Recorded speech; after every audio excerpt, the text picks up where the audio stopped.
அஸ்ஸலாமு அலைக்கும் வரஹ்மத்துல்லாஹி வபரகாத்து.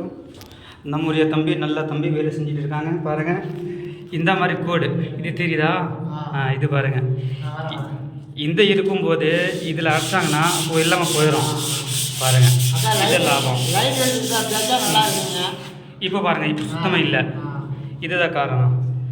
இல்லைன்னா இது இப்படியே விட்டுட்டு அதை பெயிண்ட் அடிச்சாங்கன்னா அப்படியே கோடு இல்லாமல் நல்லா தெரியும். அதுக்காக இந்த மாதிரி பேப்பர் வச்சு தைக்கிறாங்க. முதல்ல தைச்சிட்டு அதுக்கப்புறம் ப்ரைமர் அடிப்பாங்க, அதுக்கப்புறம் பெயிண்ட் அடிப்பாங்க. அப்படி தானே நல்லா தம்பி? Okay okay. என்ன தம்பி?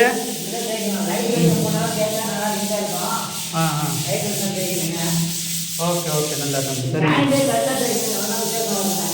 ஆமாம், அது உண்மை தான். ஏன்னா இல்லாமல் வாய்ட்டு தானே, அதனால் தெரியாமல் தான் இருக்குது, தெரிய மாட்டேங்குது. லேட் இருக்கும்போது நல்லா தெரியுது. சரிங்க தம்பி, ஓகே.